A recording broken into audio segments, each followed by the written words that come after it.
on, I said, they got them. They have everything they want back in their favor because they reestablished the rhythm that they wanted. They came out in the second half and did what they were supposed to do because, quiet as it's kept, ladies and gentlemen, Tom Brady threw 2 horrible passes, both under pressure, up the middle. The one down the middle that he had Tynes open. He had him there, but he underthrew it. He rushed it because he was getting hit. Right. And, of course, the crazy interception, the one right before the half, which still boggles the mind. All you had to do is turn around, throw it away, hand the ball off. If we don't get it, punt the ball away. You heave it out there in the flat, and it could have been returned for a touchdown. Brady has brain farts once in a while, and it really bothers me. I guess proves that he's human.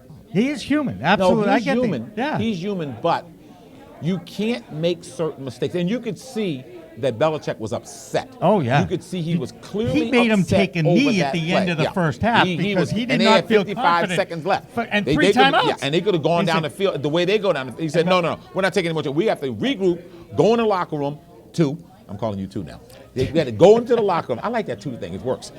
We got to go into the locker room, regroup, find ourselves. I got to bat Brady around a little bit. Come here. What's the matter with you? Are you crazy? We had a 14-3 lead. You just turned a 9 game into a game. Right. And then he gets upset and comes out and says, okay, all right. I found myself now. I'm all right.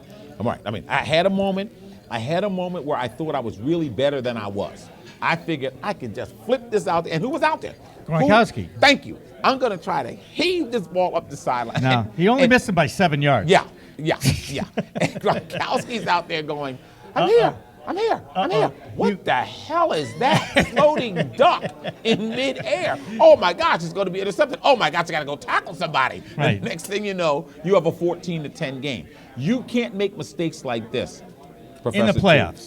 No. Well, at least we know, at least this point, you got to feel confident that the Patriots will be in the playoffs. They now control their own destiny because the Denver Broncos lost yesterday. Mm-hmm. And it's interesting. I want to go back to the Brady comment we were talking about. Nothing pisses Tom Brady off more. Are you supposed to say that? It's that word? The internet. Oh, makes him so mad, gets him so upset. I'll try to curb my language. Okay, but go ahead. Nothing makes him so upset more than not being able to play.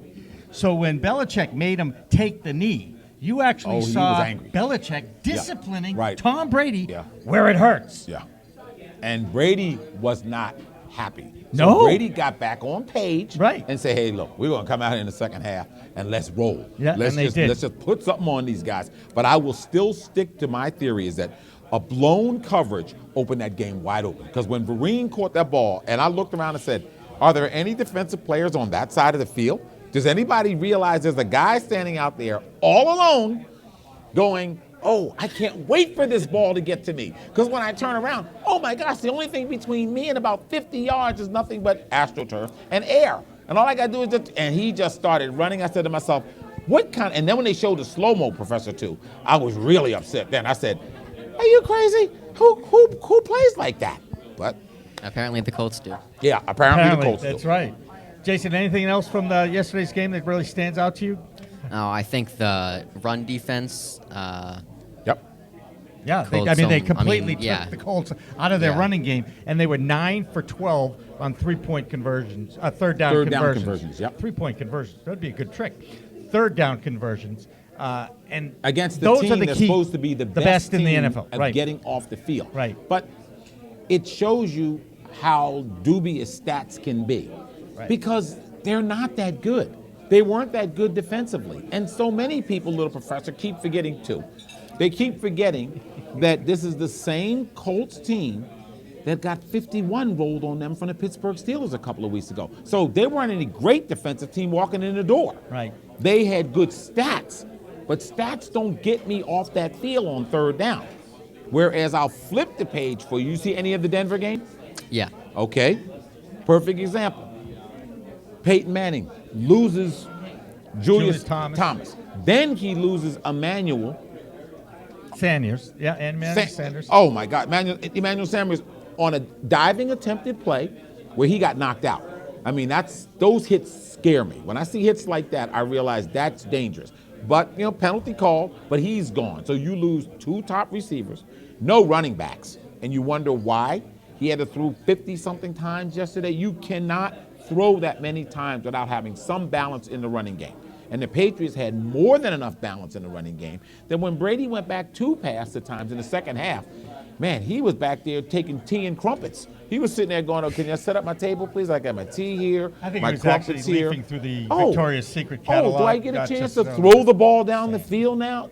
Whatever. Just saying. I mean, Whatever. they You don't turned, think he was checking out the Victoria's Secret catalog? No. Okay. He might have been. It might have been. Okay. He had time. First win at Lucas Oil Stadium for the Patriots, which I think is something that doesn't really matter but matters. It's good to get that done. And I've got to give kudos. We talked a little bit about the defense. Darrelle Revis and Brandon Browner are shutdown corners. They make the difference on defense. And when they signed those two guys is when I said they've improved their defensive secondary to the point where I do think this team is a Super Bowl contender. And that was back in August when you were just looking at them on paper. I did feel a little concerned after that thoughts. Kansas City game. Your thoughts? Because I'm still sitting on the Kansas City game. But go ahead. I know, you tell me I'm what not. you think. yeah, I mean, I think the Patriots just took 4 bye weeks at the beginning of the season, or at least 3 at the Minnesota game was good. But I think it speaks to Bill Belichick and the Patriots. They didn't panic after the Kansas City game. They just, as On to Cincinnati. Coach said, right, moved on to Cincinnati. And Oh, the famous on this just- Cincinnati. On to Cincinnati. have just But think taken- of this, though. Think of this, and try to keep this in mind. There were a couple of plays that were missed on that field last night. People keep forgetting that. Brandon Browner was beaten badly for a touchdown by number 10. Ball overthrown. Bradshaw dropped what should have been a touchdown pass. And this would have brought that gap to 1 point. And then your whole game changes around. Right. So don't think Browner can't be beaten. I mean, I'm not saying he can be beaten. excuse I me, just like his excuse me, physical Let nature. me finish. You can finish. Fleener was killing him last night. Yep. They put him Fleener on had a great Fleener. game. Fleener was killing him last night. 144 And- yards. Oh my gosh, he was all over the field, and he's big enough to take the bump, push off, still make catches, and make plays down the field. And remember, they say it was one blown coverage got Reggie Wayne open. Well, it was a 40-yard blown coverage, which changes or flips the field, as I always say, because when you're flipping the field, it means that you're on this side of the field, and even if you have to give the ball back up, you're giving the ball up deep in their territory. You're not giving them the ball around the 30, 40, or 50. You're giving it to them inside their 20. So it changed everything. You did. And the Colts just are not ready for prime time because Well- good teams, great teams, don't make those kind of mistakes in big games. And let us not forget, because the two guys that I really felt played very well last night, 91 and 54. Yeah, they well, had games. Hightower And Jamie Collins. and Jamie Collins. They had games. And I'm going to tell you something. Jamie Collins is becoming a very special player in the NFL. A big guy that can cover speed guys. A big guy that can run with the backs, can come up and make plays at the line of scrimmage, can cover a wide receiver coming across the middle.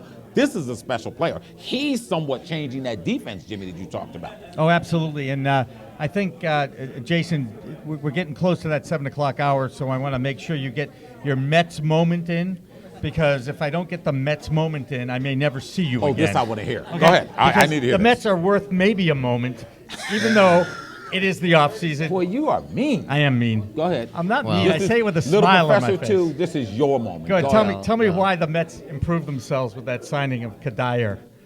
Well, Michael Dyer was signed to a 2-year, $21 million contract, and some people, and I think the Mets could be ready to win in the next few 50 years. games, maybe 70, for- maybe. Sorry. I mean, I believe Such they're a going to be fan. better. I believe they're going to be better than they were last year. Yeah. certainly. I mean, they're going to have Matt Harvey back. Especially if they get him back. Yeah, they should. He's on target to start opening day. You have NL Rookie of the Year winner Jacob deGrom and Zach Wheeler and Curtis Granderson. Although he hit around 230, he did show signs of life. He got his average up about 100 points from the All-Star break, sitting like 130, got it up to 230. And also on a baseball note, Giancarlo Stanton, it's confirmed a 13-year, $325 million contract was Life just signed today. Is great in America. But you Are know, you kidding me? What- 13 years. that's right. I don't think no human being on earth is worth that. Excuse me. Yeah. Excuse me. Speak for yourself. There Oh, are you're some worth of us. There are some of us that feel they would be worth $300 million. If they're crazy enough to give it to me, I'm worth it. Jimmy, Bottom line. if you have nobody. the $300 million, You got the you've got the $300 million. $300 But see, million. at the same time, I would say, am I worth it? In my innermost thoughts, hell no. That's right. Am I going to take it? Hell yes. Are you crazy? $300 million? Oh my! I don't like that. And the thing is, he's coming back from being hit in the face with a pitch, fractured jaw, that I'm told is healed well. I'm worried about the flinch factor. I don't know what he's going to do when he starts getting pitched inside again. Does he change from being the hitter that he was before? Incredible power. But remember, he's got to lean out over that plate to try to go out and get that outside pitch to drive it somewhere. And if he's leaning and it's coming, your whole $300 million investment can go by the wayside. And I'm really surprised. That's the Marlins? The Marlins are spending that kind of money? I know it. Yeah, Maybe they're finally serious about baseball in the area. Maybe. I said Doubtful. maybe. Remember, here's a team, here's a franchise that was disbanded twice. 1997 World Series, they win under Jim Leland. They come back. McMahon was the second, 2003 with McMahon. And that's Josh Beckett pitching the game. Josh at Beckett, Yankee that's a Stadium. great game, They yeah. get 2 world championships and disband the team Twice. 2 times. Yeah, I mean, so I don't I'm like wondering this. what this $300 million is going to mean. Does this Yeah. mean that the people that are now running the Miami Marlins are very serious about what they're doing? Because now you know you've got a gem.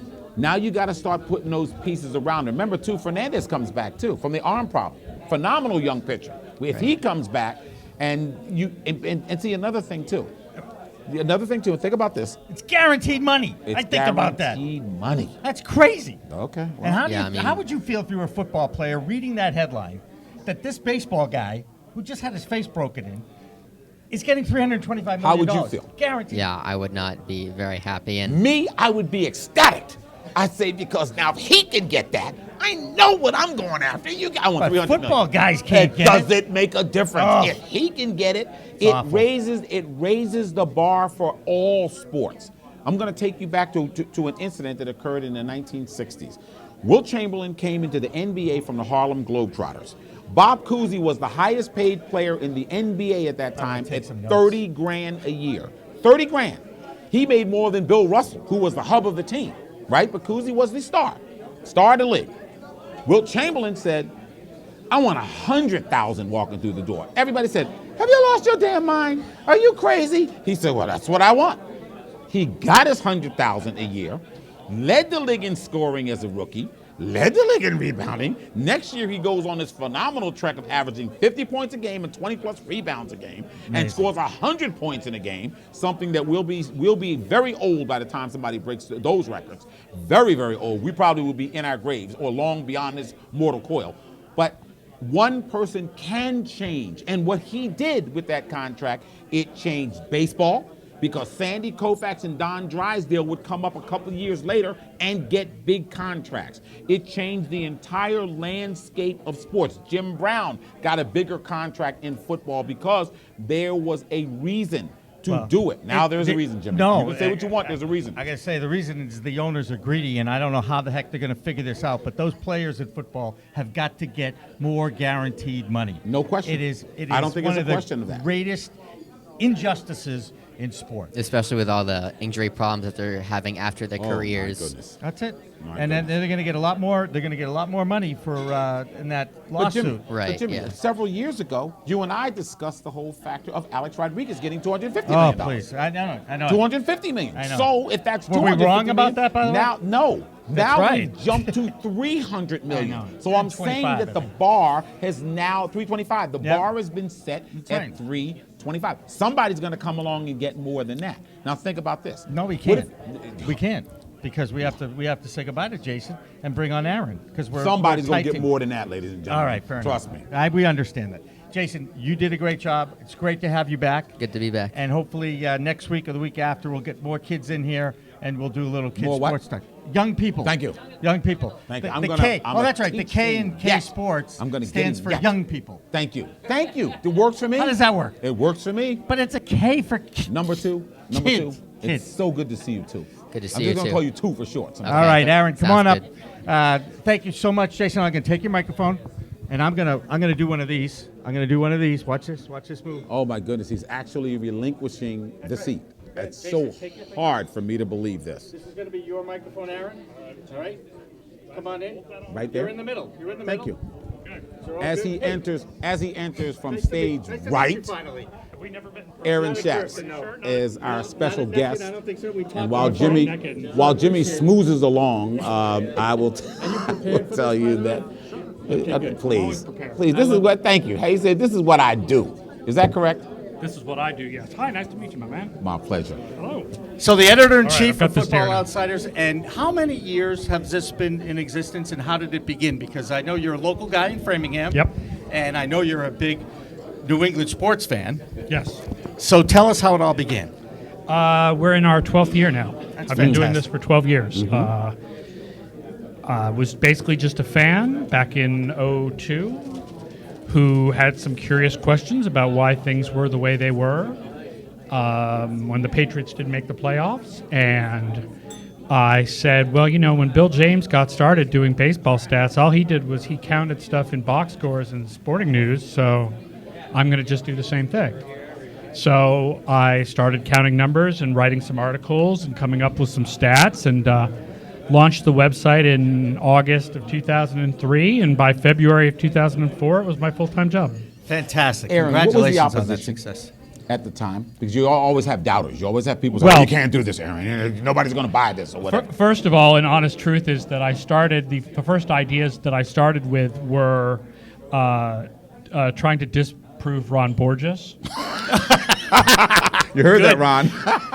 Because so Ron was writing in 2002 that the Patriots were going to miss the playoffs because they couldn't establish the run. But at the same time, Ron was writing that the Oakland Raiders were the best team in the league and they were going to win the Super Bowl.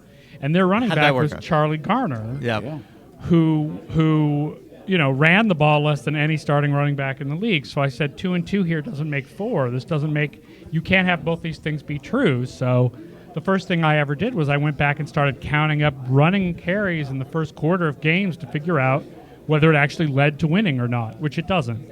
And it kind of all grew from there. So once I started out, I mean, the other side was always, the same people who didn't like the idea of doing stat analysis in baseball and basketball and whatever, but when I started doing this, the book Moneyball had just come out. So all of a sudden, people's eyes were open to the concept. Their minds were open, and they were looking for the idea in other sports. And here we were doing it. And the other thing is that from the very beginning of doing this, I was really determined to not create that sort of stats versus scouting battle that existed in the baseball world. Right. Okay. Yeah. Right, so like when the baseball guys started doing this in the late 70s, they acted like they knew everything. Yep. Like they came out like, we know everything. And they People know who run nothing. teams are morons. Right. That's right. All right. But they had a reason, and they had a mathematical formula to do that. Right, but They we've, weren't al- just we've spewing also opinion. learned since then that people who run teams were not completely morons. For example, that if you try, They're not completely No. morons. For example, right, the 40%. stats people Right. started to project guys from their Right. minor league stats without considering how the human body develops, Right. which scouts understand, right? Right. Okay, that how a guy does when he's 19 at single A ball doesn't necessarily translate to the majors No, project. because his body will develop, right? Okay, so for football, I learned very quickly that teams actually were a lot more analytical in the NFL than people gave them credit for. They had to be because of the salary cap. So scouting and stats work together. For me, it was always more about not that the teams were run by idiots, but that most color commentators were idiots, to be honest. Careful. And, well, I'm sorry, were you ever doing color commentary for CBS? No. Yes, they're Fox, idiots. You're right. But I mean, and Yes, they're beat idiots. writers too I at wasn't the time. there. Right. Although beat writers are so much better now. Yeah. Beat writers are so much more Yes, they informed are. now than they were a dozen years ago. Color commentators, not so much, except That's for Collinsworth. That's interesting that you say that. So, I what like is the- hang I on? like Well, the no, one of the dynamic. first I questions. like this dynamic of how. Can I ask how a you question? finally? Yes, you can. Calm down. Plenty of time. He's not going anywhere. I got him anchored to the chair. All right. Thank you very much. He's here. All right. As You need to mentioned, get the your iced tea. dynamic of being able to finally meet that happy medium where we can get along. Scouts, stat people, we can make this thing work.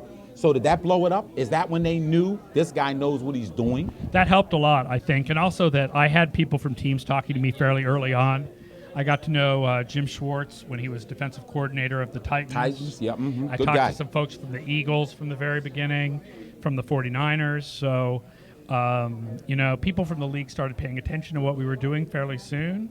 And now I have a lot of contacts all over the league and people that I can talk to about things. And you also have to remember that in football, because you've got a smaller sample size, you don't want to fall in love with stats off a very small sample. Right. So the way, I usually consider things is that if the stats say that what the conventional wisdom is might be a little wrong, then there's reason to believe that the stats might not be right.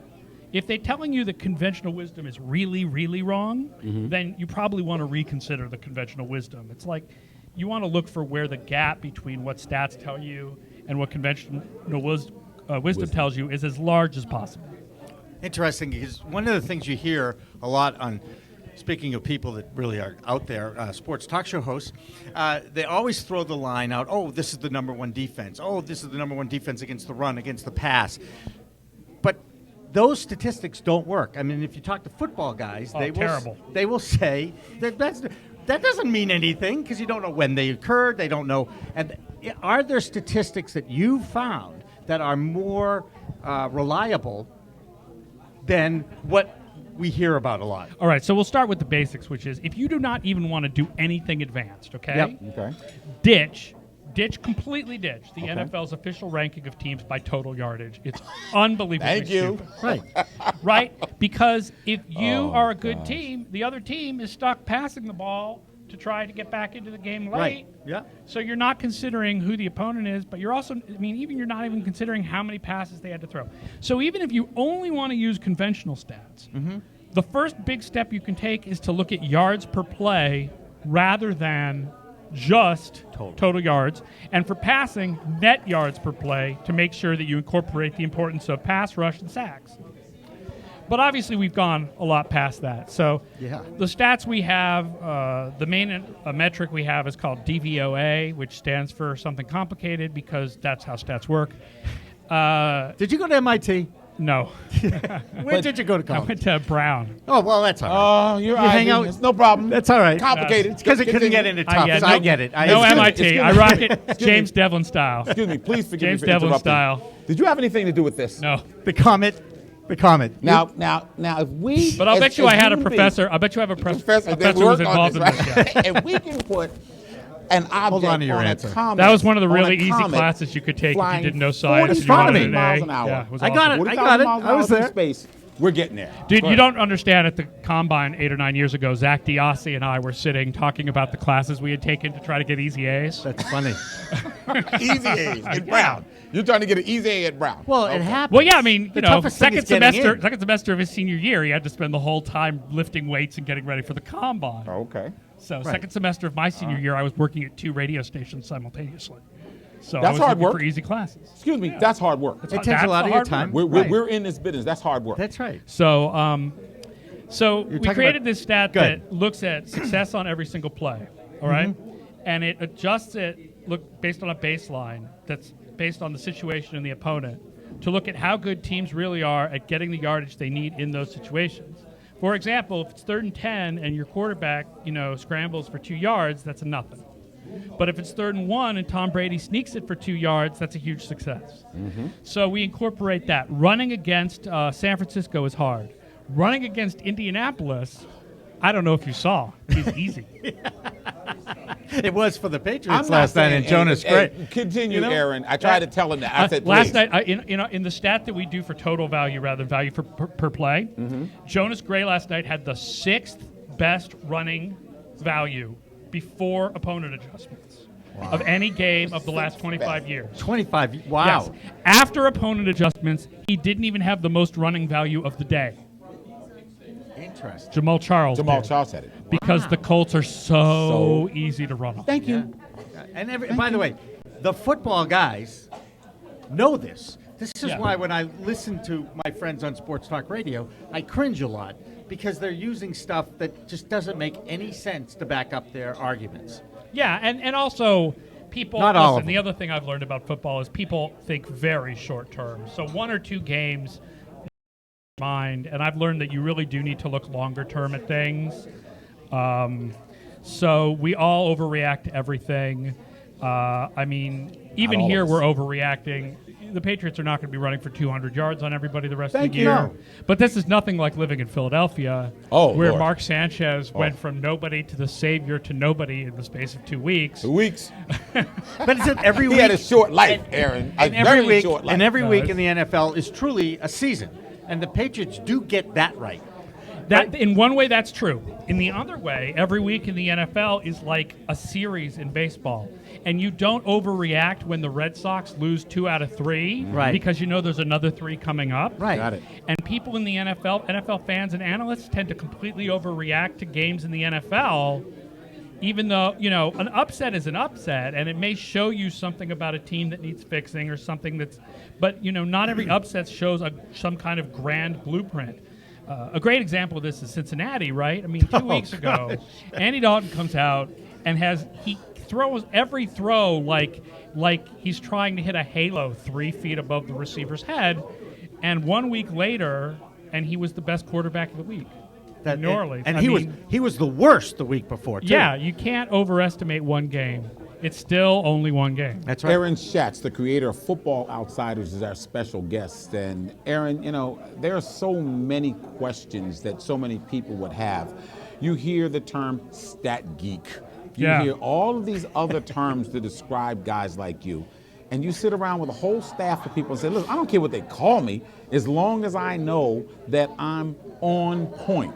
When did you feel, right from the beginning, that you were seriously on point on a week-to-week basis? I mean, when I started talking to people in the league by the end of the second year of doing this, by the end of the first year of doing this, actually, I felt like I had some good stuff going on. The stat geek thing is, it's not like I sit at home playing with numbers all day and have no personal life. People want to imagine people who write on the internet as like living in their mom's basement. But I am the prototypical guy who never played the game, and I'm very honest about that. And so when I realized this was going to be my employment, I really immersed myself in watching film and learning things from a scouting perspective to try to have holistic analysis that where the stats and scouting really informed each other. Mm-hmm. You can learn a lot about what kind of schemes a team runs from the stats and from the tendencies. From knowing what schemes they run, you can find out why the stats are that way. So it all works together, and I think it was pretty quick that I realized that we had some new ideas that no one else was really doing, and we were doing some good stuff with them. That being said, the first year I did this, we had our first team that we said was overrated that went on a run in the playoffs anyway and made us look stupid, which was Carolina. Yeah. You're honest And we've enough to had say that happen multiple times, but part of that is just there's randomness. And people like to overestimate the importance of randomness, but there is randomness, and sometimes the 20th best team in the league is going to go 9-7 and sneak into the playoffs, and unfortunately people around here know too well upset a team that they would have lost to 7 or 8 out of 10 times. So that doesn't necessarily mean the analysis is wrong. Like when Baltimore lost 4 of their last 5 a couple of years ago, and then went on to win the Super Bowl, that doesn't mean that analysis of Baltimore going into the playoffs was wrong. Everything's about probabilities. The probability that they were going to win it all was still low. You have to congratulate them for doing the things that it takes to win. I mean, stat people like me, when it comes to the future, we talk a lot about probabilities and that certain things are not likely to repeat themselves. When you talk about the past, though, everything that happened. Yep. So like when you think about the concept of clutch play, a lot of times whether a guy was clutch does nothing to predict at all whether he's going to be clutch in the future. Got that right. So that's right. But it also doesn't change the fact that he was clutch in the past. So like, for example, I think that's something that should be considered for the Hall of Fame, how clutch a guy was, like Vinatieri, for example, even though it doesn't mean that in the future those players would be any more clutch. That's a great point. When you look at the tendencies, we brought up kickers, and as an old soccer guy, I love kickers. Percentages of the makes of the kickers has gone up exponentially in the last 20 years, to the point now where a miss becomes a rarity. And forget the extra From point. within 40, yeah. Within 40, absolutely. I mean, almost 95% they're making within 40. Yeah. Right? But they've taken out a very important part of the game, and I'd love to hear your opinion as I'm trying to get to the competition committee with this idea as a soccer guy. I want to bring back the play. The kickoff has to become more of a factor in the game again. And they're looking for ways to do it safely. Right. So my idea, call me crazy if you'd like, it's okay, is that back end zone becomes a goal like soccer. Right. You have to defend that because kickers now are kicking the ball through the end zone with ease, whether they're in a dome or not. You also see kickers sticking it through the uprights. They're not doing it every play and every kickoff, but they can kick the ball from their own 35 through the uprights, which is a pretty impressive kick. I want to put points on that. I want to put points on kicking it through and making it a live ball, still a live ball, and add You something. drink Labatt's, don't you? Vodka, actually, if you really want to know. Maybe too much of it. Labatt's. I want to bring that back. You don't think that's a good idea, do you? Are you a traditionalist? Ain't nobody doing that, man. Are Sorry. you? Yeah, I'm a traditionalist. Ain't I want the nobody kickoff doing from the that, 30. man. I'm Okay, sorry. that's my traditionalist. Thank you. So bring it back. So you do want to, but then again, you're I going to don't have that think it's- injury I don't factor think it's- again. I don't think the injuries have risen that much. No. Have to decrease more on the kickoffs they have. I mean, I don't have numbers on it, but so what would I you would do think to there make? are other You ways. just say. I think there would be simply other bring ways it to back. do it. Another 5 yards. I think there would be other ways to do it. Oh my God, the touchbacks are ridiculous now. There's so That's many my of them. point. It's a boring play. It's a great time to get away from the game and go do something because they got a But the 2-minute exciting break thing before isn't and adding a 2-minute point or break two. after. The exciting thing are big returns. Devin Hester is the exciting thing. No one wants the Rouge. Sorry, See, they want That's more. where They I want got more. it from. No, They want more no, no, no, Cordero. think about- They I want don't- more Cordero Patterson. Yeah. They want- I understand, Think but I about- just They try want to- Darren Sproles. They They won't don't have want- any ties. They won't have any more But ties. think about this. If he moved it to the 30, Yeah. even if you increase kickoff returns by 10%, and particularly as poor as some of these special teams are, you get big returns. I want the like return ties. back. Why are we so scared of ties? I'm not. Why are we so scared Doesn't of bother me. ties? Don't be scared of Doesn't ties. bother We're me. Americans. No, man. If you There got has to tied, be a then you winner. don't have to play that goofy game where you're like, well, if Cincinnati went 3-1 against common opponents and Pittsburgh went 2-2 against, Then the tie is Nah, gonna man, be now a there's key just factor. A tie. Tie takes care of it all for you. Right. And as a soccer guy, I should appreciate Tie ties. gives us the possibility of having a team win the NFC South at 5-10-1. Oh my goodness! By the way, what a joke that is, huh? That you could actually have. Wait, Tampa Bay is 2 games out of first place and they're 2-8, right? Yeah. That's crazy. Yeah, but think of this. Think of this. Now add this to your theory. Just what you just mentioned, Aaron Schatz. If I look at the game in the way that my partner looked at the game, you could do indoor football. We put screens across the back of the end zone, bounce off the screen, and you still have to return the ball. Kick Yeah. it off further, and then you will get returns. Because what's going to happen is if that person plays that ball off the screen perfectly. I mean, remember you have Cody 'cause Jones and these people returning 108-yard kicks. I also want to value kickers like Justin Tucker and Steven Gostkowski who can really boom that thing. Yes. I just don't want to make it so everybody can boom that So thing. I just want it back what at about the through 30 the like it uprights? was before. Can we give them a point or two if they get I it through don't the like- uprights? You don't like that? I don't like it. Sorry. It ends the game. I don't like it. All right. I'm I sorry. kind of do. I think it's a little crazy, but It may not be exactly like that, but there's got to be a way to get that play back. And I love kickoff returns. So if we go back to the 30 love 'em. or the 25 Say or that the right 20, now.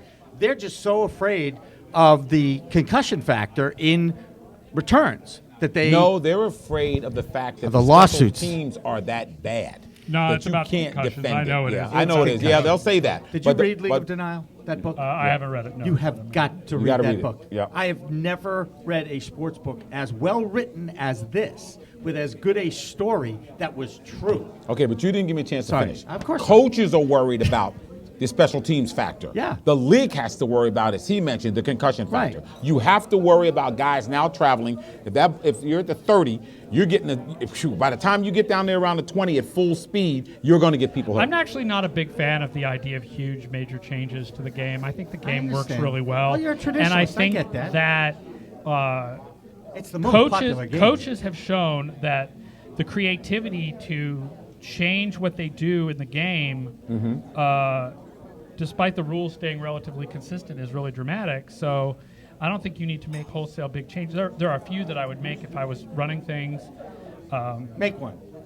Well, first Commissioner of all, for the day. I Always would a get fun rid thing. of all illegal celebration penalties. Let them Unless, do anything they Putting want the out there. fun back in the no fun. Hold league? on, I want to hear this. Go ahead. unless you break the goalpost. And Okay, if you break the goalpost, then that's an issue. Yeah, I would Okay. change defensive pass interference to be half the length, Not 15 yards like the NCAA. not 15 yards like the NCAA, Okay. but either half the length of the pass or Okay. half the distance to the goal once you get past like the 20. right. 'Cause I don't think that a DPI on a deep pass should be an automatic, like get the ball at the one type of thing. Right. But it also can't be 15 yards because then they'll do it on every They'll deep do it on throw. every play. Right. Right. I get So you that got to have part. something kind of in Yeah. between. Okay, so that is in between. I like that. You're going to send that to the. Unfortunately, you're competition requiring the officials to do math when you start talking about half the distance. You don't want that. We'll give them You computers. start getting things like We'll get little hand computers. You start getting things you occasionally get like face mask penalties that are walked off for 17 yards. Right. You don't. You'd be going, what is this? How It's did not- they it's actually Aren't there in the- 5 downs? 5 downs? You think it's bad? You know, we have a project where we do old play-by-play. We're trying to do our stats for old play-by-play. We've transcribed all the way back to 1989, that's- and we've got wow. 86 and 86 to 88 almost ready to go for me to start bringing down. And you get back that far, and there are like math mistakes. Like we found plays where it says first and 10 yards, second and 0. What the hell kind of math is that? Huh? Yeah, Second and not, 0. not possible. No. Right. Guess not. Unless it's a typo. My guess is that that's what in modern times we would think of as second and inches. Second and inches, yeah. Which means that first run in modern times would be Like 9 9 yards. plus yards, But in all-time totals for guys like Walter Payton and stuff, that's counted as 10. It's counted differently than it would They be round counted down. up. Yeah. And the guy in Oakland in the first couple of years after the Raiders moved to Oakland literally could not count to 10. We've had to like make up yardage because you'd have a 3-yard run and a 6-yard run and a To first down. make up yardage. We're like, do we give an extra yard to the 3 or the 6? I don't know. What is your relationship with the National Football League? I have a really good relationship with the guy who does the play-by-play, actually, who's in charge of the play-by-play database. We correct probably 300 to 400 play-by-play every year. 300 to 400? Yeah, because of the game charting project that we have, where we have people independently charting games separate from the play-by-play. Yeah. So you have a lot of plays that are incorrectly marked shotgun or not shotgun, where the number of passing yards versus yards after the catch is mismarked, penalties attributed to the wrong player, wrong directions are listed, scrambles that aren't listed as scrambles, things like that. Occasionally runs not attributed to the right running back. But I've never spoken to any of the big wigs. I mean, I've never met Goodell. Greg Aiello from PR knows who I Greg am. Aiello, I would think Yeah. you would absolutely know, the PR guy. What would you like to see happen in football with your statistics, with the research that you're finding out? I mean, I wish that there's a couple of levels of this, right? So there's from a team level and from a media level. Okay. On a team level, listen, all of us stat people have been beating the drum for more aggressiveness on fourth down for a dozen years now, and if they're not going to listen to us, they're never going to. I mean, if they haven't already, then the research is all out there. They need to be more aggressive on fourth down. It kills me that Belichick is less aggressive now than he used to be. But the biggest thing that teams could do to make things better would be to be more aggressive on fourth down. Even 4th and 1 from your 30? Yeah, I understand the numbers said actually that Belichick made the right decision, but it's close. But what's really concerning is things like 4th and 1 from the opposing 45. Yeah. Okay. There's no reason to argue about 4th and 1 from your own 28. Yep. When we could 4th and 2 from your own 28. When we can argue about all these guys who are. Did John Fox punted from the opposing 37 or something this week? Yeah, well, that tells you something. His quarterback is Peyton Manning, for crying out loud. What are you doing, man? Like, That's hello? crazy, isn't it? So that's, but a lot of the other things that we talk about, a lot of teams have understood. From the beginning of when I started doing this, I was saying running backs are overrated. You need to have running back committees. They break down easily. Offensive line is more important than the running back for the running game. Absolutely. And we're absolutely seeing that in the drop of running backs in the draft, in smaller running back contracts. The teams understand that now. Look at Jonas Gray. He was a guy signed off the street. Yes. And for 3 years. Jonas Gray is Garrett Blunt, who is Ben Jarvis Green Ellis, Right. Yep. who is, these guys are all. And by the way, Olandis Gary is Selvin Young, who is Tatum Bell, who is Reuben Drones, who is, the Patriots aren't the only team that's done this. No, I get it, and that's smart. The Patriots put a money asset on each position. This is Right. what I see, and talent. Yes. He and I go back and forth on this a lot of times, especially when it came to Logan Mankins earlier this year. Right. They just saw diminishing return on their investment of the asset that they've identified as Logan Mankins. Right, and they saw guard as a position where it is easier to get value from a lower round draft pick than pass rusher. Ninkovich aside. Ninkovich is an amazing story. Yeah. Because you're like, how did they not realize they should use him as something other than a long snapper when he was in New Orleans? But the fact is that for the most part, there are certain positions where the value almost always comes from top draft picks, and other positions where you can really go bargain bin shopping. So you want to use your top draft picks and your big free agent contracts on cornerbacks, pass rushers, left tackle, Oh, yes. wide receivers, Yep. and then when they are transcendent, tight ends and safeties, middle linebacker sometimes, and then, of course, quarterback. Quarterback. Yep. How much of an aberration is Rob Gronkowski? He and I In argue my about opinion, this. when healthy, Yes. he is the greatest tight end of all time at his peak. Yeah. Right, I'm with you on that. Now, if he could stay healthy for 12 more years, he can be Tony Gonzalez. Yeah. Yeah. Good luck, Rob. Yeah, Right, we're talking I know. about, we're talking about How to defend them. elite tight ends. Now, my brain takes me back to the John Mackeys. Yep. Kellen Takes Winslow. me back to the Kellen Winslows, Yep. Mike Ditka's. I'm not even sure I guys put Winslow in my top 5. Exactly. Really? Even after that No, one because game? no, because he's slotted. He's Yeah. slotted a lot of times. He moved out. Mackey, Yep. Ditka, Yep. Gonzalez. Gonzalez. Yeah. These guys. were Gates and tight end. Gronkowski. Yeah, Gates. Yep. See, these are the prime guys he's talking about Yep. now. I'm talking about. I might throw before I throw the name you want to throw out. I throw Ozzie Newsome in there Yeah, before Newsome, I throw those there's guys. Newsome too, in and there, there's yeah. Shannon Sharp. Shannon Sharp. Yep. Who I was agree. really a split tight end because he Right. flanked See, the out thing to- is, it's like you've got your dual guys and you've got your slotty type guys. So Mm-hmm. Gonzalez, Gates, Jimmy Graham now. Winslow was really the first of those guys who was Yep. much more of a slotty type guy. Whereas your classics, but also Gronk, Jason Witten, Yes. Heath Miller. Yep. Are more of a, they can do the inline blocking thing better. But Gates and Gonzalez were always a little bit underrated as blockers. Graham can't really block very well. No. But I'm reading your site. I spent some time on your site, and one of the things that people ask about, and you welcome feedback from your readers and users. By the way, how many do we have on a regular basis? Do you? I don't even remember those. It's a lot. I've 31,000 Twitter followers. so Fantastic. Well, we appreciate you taking extrapolate. it. And we're in your hood, so I appreciate that. And that's really where I'm going came with this down the question. street. It's really That's great. fun. Well, Yeah. thank you. And this is where I'm going with this. One of the things was, is there a New England bias, or is it the fact that New England is the sports capital of the world in America over the last 15 years? Well, there is a New England bias in me when I'm a fan. Yep. So, like, my Twitter feed has a New England bias. Okay. Okay. We're really honest. From the time I started, I was going to be like, I'm not going to be able to pretend I don't root for my team. I started Right. this because I Right. root for my team. This is what I talked to him about. Now, the difference is that I have a bunch of writers now who root for other teams. So we actually have a page on our site where we list what our biases are, so at least you can accuse us correctly. Right. Because I had a guy named Ned Macy who used to write for me. Yeah. He grew up in Indianapolis, and people would accuse him of Patriots bias because I'm from here. And it was like he grew up in Indianapolis and he lived in Detroit. What Patriots bias were? I don't know, man. So, I mean, and when you win, you do when earn. it comes to analysis, I analyze objectively. New England is not the number one team in our ratings right Thank now. you. Despite the fact that Thank you. subjectively, I think I we told all you, feel they're the best team in the league. and I think with my heart, and I No. talk with my heart. Who too. but my is, but my Aaron? Who ratings, do you but think? my So ratings, who's your power my rating? ratings still don't have them number one. I'm not going to change my ratings for what my Heart my says. fandom Right, Right, says. that's what I say. And Yep, neither I are get my it. guys from Pittsburgh or my guys Right. from Seattle or my college guys who live in South Bend, and Columbia, Missouri, and Athens, Georgia. So who are the the number one team in our numbers is Denver. And this ties Still. back to what I was saying about, although they have lost an amazing. Okay, 3 weeks ago, Denver was the sixth best team we had ever tracked through 25 weeks. Okay. A sixth best team through whatever, 8 weeks over Right. 25 years. Okay. Now they are not.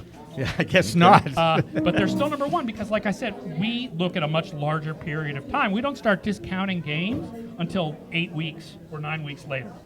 So our look at the Patriots still considers the blowout with the Chiefs. Yep. It still considers the Raiders game somewhat. It Yep. still considers the Jets game that was close. The Denver rating still considers a lot of their games. What about the Minnesota game? Because that was close The for a while, Minnesota too. game, Yep, well, that they was have close for while. they have a really good rating. But how do Yeah. you? But, in how- other words, Go they've ahead. gotten stronger as the year's gone along. As our ratings go along, they'll move up. They're in 5th right now, but everybody's really packed from below the Broncos. And the Broncos will fall, but I think you have to look at a longer term of how these teams are. The other thing you have to look at is home and away. Obviously, when the Broncos have struggled, it's been on the road. If they Right. manage Yep. to be at home in the playoffs, they'll be at home. They kind of blew that this week. Yes, But, they did. So how do you account for a team in team's improvement from the 4th week of the season to the 10th week of the season? Well, I mean, as time goes on, we have a rating we call weighted, where we do start to discount earlier games. And then the other thing you use is just common sense, right? Stats always have to be interpreted through the lens of your common sense. And so we do that too. That's why, as I say, that's why our site is not just tables of numbers. It has words. Yes. Because the words explain why the numbers might be that way. Yep. So, like, we know, for example, that, Seattle is still something like 6th or 7th in our ratings. But we also know they just lost their center. And we know they lost their defensive tackle 2 weeks ago. Yeah, Maybain. Right? So that's not reflected in our numbers. But we know that when we talk about the games going forward. We know that offensive line has been a lot better since week 5 or 6. We know that Julius Thomas got an ankle injury. We don't know what his situation is. We know the Hillman is out. So we talk about teams. We know Monty the Bell's injuries. out. We know, and we also know certain things that are not. For example, our numbers are really down on Arizona. Shockingly, they're like 15th. That's Okay. amazing. That's actually not Why? amazing. Why, to me. Aaron? They've had Why? a lot of wins Why? where they've gotten the bounces on fumble. Okay. Right? They've had good play at just the right time. Yeah. And close wins, and then they got killed by Denver, so that drops Yeah. their Yes, they rating, did. right? But I think that some of the difference, okay, between their rating and their wins and losses is coaching. Now, I can't tell you what it is, because as I often say, intangibles are called intangibles because they are not tangible. It means you can't measure them. But it doesn't mean they don't exist. Right. All right. So I Exactly. think some of that is coaching, but I'm not going to try to pretend to put that in the numbers. The numbers say Arizona is not as good as their record. They remind me a lot, actually, of, I was just writing about this today. The 2003 Carolina Panthers were another team That they just- that right. they won a lot of games. Now they Late. won more games because of close wins, Yep. whereas Arizona's won more because of like lucky bounces. But they had a better record than their play, and then suddenly Carolina got super hot at the end of the season Right. and actually They did. played up to their record Yep. through the Super Bowl, which they almost won. The same thing might happen to Arizona. By the way, the Question. comparison works where the Seahawks are actually the 2003 Tampa Bay Bucks at the same time. Think about this, though. And I'm going to just find out who else update is. you- Wait, he's got number 1 Denver. I'd like to hear the few. We'll get there. Just Yeah. to update the people that are watching. This is Aaron Schatz. He is the creator of Football Outsiders. We want to keep our informed in case they tune in. They want to know who is this guy and what does he do. Aaron, how much of this comes from eye experience, which I have over 50 years of watching this game? Touch and feel, or feel inside of you, like you just mentioned to Right. me. I got to Well, use not a common lot of sense touch and sometimes. feel. I No, mean- but I'm just saying it's still a feel. There has Right. to be a feel for this stuff to what you do. Yeah, but I don't use a lot. I mean, listen, what I often say is I would love to see someone like me on pregame shows, but that doesn't invalidate having ex-athletes because you need to give you that feel. You need to Okay. have ex-coaches to give you that feel. Got it? They got to tell you what it's like in that locker room. They got to tell you how it feels to lose. They got to tell you how it feels to have the coach riding you. I can't do that stuff. But I definitely use my eyes, scouting, seeing what players are doing, and combine that with the stats. And also we create stats off of scouting. So we watch games, we create stats, looking for blown blocks, looking for defensive coverage. I mean, God, you do not want to measure cornerbacks by tackles. Oh, It's Lord, awfully no. stupid. So Yes. what we do is we count run tackles and pass tackles separately, right? Because run tackles you do want to count because that shows that a guy Can tackle. Can tackle. That's Although number one. A guy And in he a can come cover up, two, stop a run, guy in a cover so two cover scheme two, will have right. more run tackles because he's playing closer to the line. But you want to mark them by their defensive coverage. So we track defensive coverage with charting. So like when you don't throw at Revis or you don't throw at Sherman, we're tracking them. Gotcha. So it's a combination of a lot of things. You want to use, it's like I said, it's like holistic analysis. You want to use all. Why won't the networks do it, Aaron? Why won't the networks come to a guy like you and say, Aaron, listen, we'd like you to come on. And just break down games. No, I'm just saying from a statistical analysis, break down break down what the fan can possibly see. Because to me, that's better than some dumbass person sitting up there trying to make a prediction. Well, I believe they're going to win. I mean, whenever I hear an announcer say that, you're not God. You don't know whether they're going to win or lose. I mean, I appreciate the ex-athlete point of view. One of the things I said is not predicting. I apologize to my ESPN colleagues, but there's no need for Shannon Sharp. Not Shannon Sharp. Chris Carter and Keyshawn Johnson. They come from exactly the same perspective on everything. Right. I mean, that's nothing against either of them, but how many Hall of Fame wide receivers do you need? I mean, Keyshawn's not in the Hall of Fame, but he was very good. I would love to do. I did a show for ESPN for 1 year called Numbers Never Lie. And unfortunately, the show kind of really changed its formatting after I left, in part because they had a hard time finding a version of me for other sports. That's not about me being on. That's not about to be unique. Yeah, well, it's not just that I'm good on TV. It's that they needed a version of me who could come to Bristol. Bless you. I'm close to Bristol. I get you. Basketball and baseball versions of me were not close to Bristol, so I'm not pumping my own ego. I'm only pumping my own geography. Kevin Pelton is in Seattle. They couldn't bring him to Bristol. That's too. That's okay, not so well, they could send him to L.A. now and hook him up into that studio. I would love to do TV. It is one of my hopes. I think that it would be very difficult to bring up a lot of what we do during broadcasts, with the exception of the guys who do win expectancy analysis, which is not one of my fortes, but Brian Burke from Advanced Football Analytics does this, and ESPN Stats and Information Group does this. Like, if the team goes for it here versus kicking a field goal, what's their percentage chance of winning? How does that change? I think to show those numbers on the screen when coaches make big decisions would be a big boost. The kind of team and player analysis that I do, I think would fit a lot better on pregame shows and studio shows during the week, halftime, and postgame. Yeah. I would love to see me and other folks like me doing shows like that in 5 or 10 years.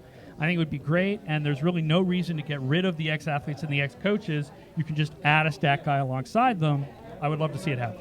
Now, have you ever done stats at a game?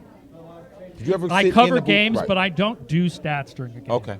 When I cover games, when I'm in Gillette, and occasionally elsewhere, I'm usually tweeting about sort of from the scouting perspective what I see on the field. Although occasionally I have tracked, for example, the Rams were nice enough to bring me in for a Monday night game earlier this year, and I decided that I wanted to know why their pass rush wasn't getting home. So I literally watched every single snap of Quinn the entire game from the press box and marked down what he was doing and then wrote about it afterwards. Wow, that's very cool. So I'll do stuff like that occasionally, which I guess is statistics in some way, but it's not what I'm known for particularly. And with the fantasy world, obviously that's a big audience for what we do. Played a huge role, I'm guessing, in your growth. It's not the thrust of what we do, right? But it's sort of a nice added bonus that our stuff becomes useful for that because it helps me make a living. What about the gambling side of things? Which is totally legal in Nevada and Canada. That's right. And the United Kingdom. And it should be here. It should be. For our viewers in the United Kingdom, this is totally legal. That's right. Yes. My opinion, yes. We sell premium picks as part of our premium package. Totally legal in the United Kingdom and Nevada. Our picks are having a horrible year this year. I feel like an idiot. That's interesting. But we have hit like 53% over a 7-year period. We're just having a really bad year this year. But that's 53%, and you still have a 47% margin on the other end. Right, that's against where the you're spread. going to be wrong. Right. Well, the spread is designed to have everybody hit 50-50. Yes. Right. And you're at 53. Over a 7-year period. Right. Okay. Yeah. That's great. Hey, all right, 1 to 5.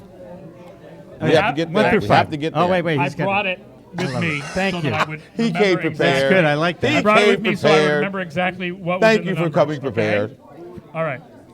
First is 1 to 5, including last night. Denver's number 1. Green Bay 2. Baltimore 3. Miami 4. Whoa. Patriots 5. Kansas City 6. And then there's a gap. Then Seattle, Philly, Detroit, Pittsburgh. That's interesting. San Francisco. Well, I don't think the Patriots could go into Green Bay and win in a few weeks anyway. I mean, listen, you With or asked me without subjectively. I think that this overrates the Kansas City Patriots game, which means Kansas City should be slightly lower than this, and the Patriots slightly higher. And the Ravens have really eaten up the NFC South teams. Now, normally, the best signifier of a good team is actually not their ability to win close games.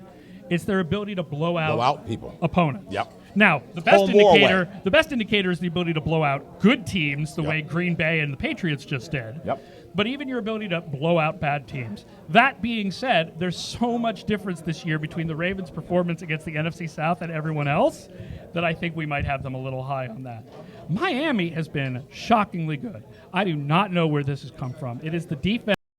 Defense was not as good last year. They're playing basically without their starting linebackers at all from the beginning of the year. And Deion Jordan has been a huge disappointment. You take a guy third overall as a defensive player, and 2 years later, he should be playing a big role, and Jordan is not. But they got Olivier Vernon has kind of played that role that Jordan was supposed to, and their secondary has been awesome, and the scheme has worked. I have a hard time buying them because I have a hard time seeing Tannehill as any better than average, but they have played really well. Like that first week game seemed crazy at the time, but in retrospect, the idea of the Patriots going to Miami and losing makes total sense. The good news is the second game is here. Right. And they don't ever do well. And that's one of the reasons the Patriots are, by far at this point, the leading number one. They get the number one seed in like 30% of our simulations. Okay. They get a bye in like 60% of our simulations. They win the division at this point like 90% because they've got the 2-game lead, and they get Miami here. Right. Hey, look, their schedule has actually worked out beautifully. Buffalo here too. Right. Now, what happens? What happens if Miami comes here and beats them? Oh, boy. Then, Aaron, you sit back. Okay, now we got to reassess all this because each week you're reassessing. Correct? That's correct. So let's say Miami comes here and they continue to play over their heads because we're saying they're playing now over their they heads. need one more win. Right. But they Okay. have the tiebreaker. Right. But let's say they play over their heads, and let's say Buffalo comes in here and gives them a game. Because remember, up in Buffalo, that That's was a right. close game. So it's like Right. we reconsider. We do not now think Denver is as good as we thought they were a week ago. Right. We do not now think Philadelphia is as good as we thought they were a week ago. Arizona. Okay. We now think Arizona is a little better maybe than we thought they were a week ago because we have a little bit more faith in Stanton. We and as much as my numbers don't like Arizona, their two best games of the year have been Week 9 and Week 11. So have the Patriots. Right. Interesting. We like Green Bay more than we did a week ago, right? Okay, hold there. So you have to reconsider every week. Okay. How you feel about teams. And that's how Okay. the NFL looks at it. I want to hit you with this. We're talking about the goal line stand. Cardinals versus the 49ers.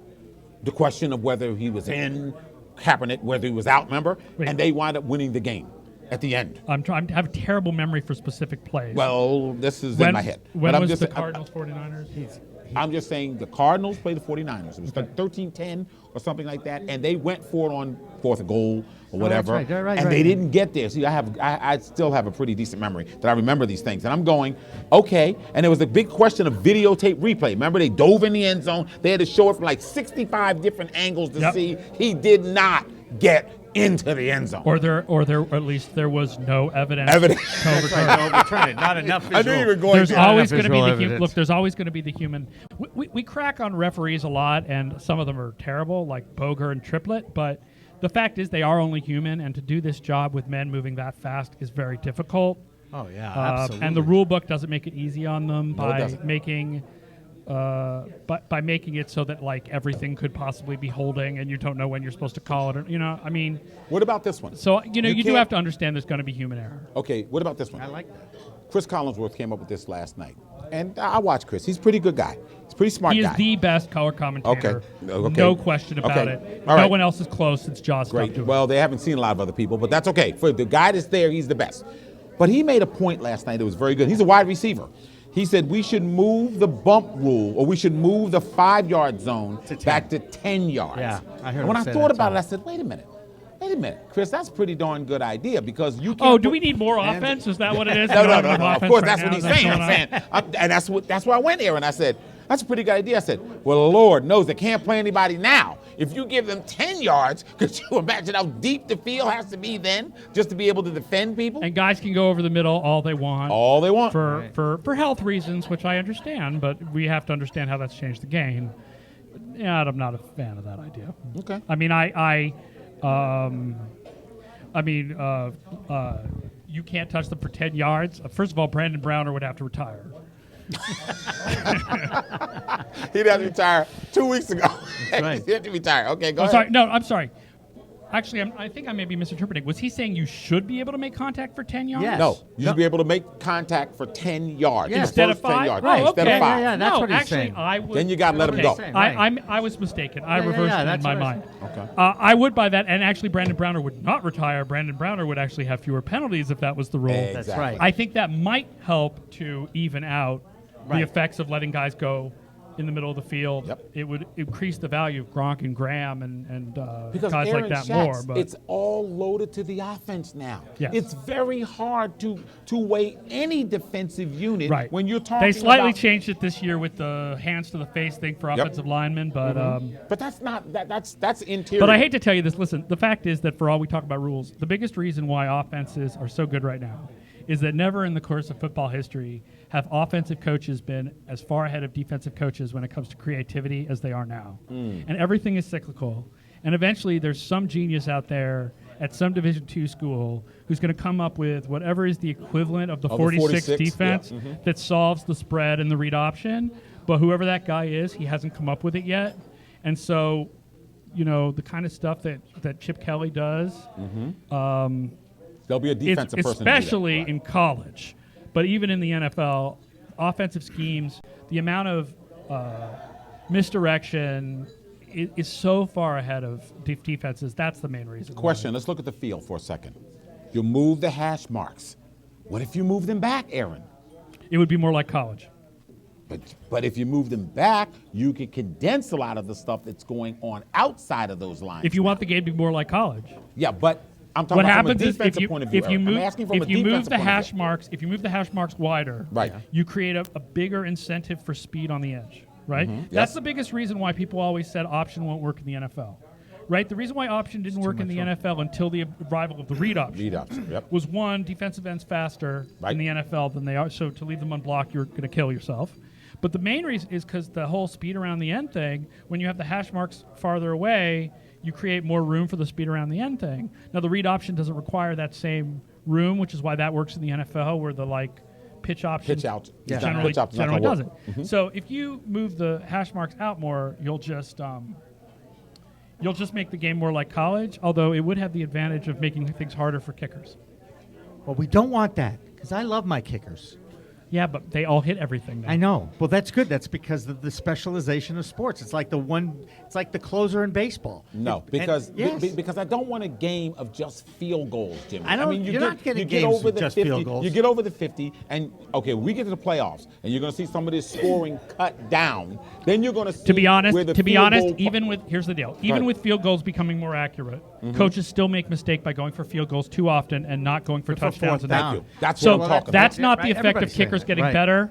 That's just coaches being Coaching. dumb. That's like I said, that's the one thing I think coaches are smarter than people give them credit for compared to the way baseball managers were when Bill James got started. NFL coaches are better off, except, my God, on fourth down, they are so stupid. And the other is just the general basic idea of fourth down thing. what Malcolm Gladwell calls the David versus Goliath theory.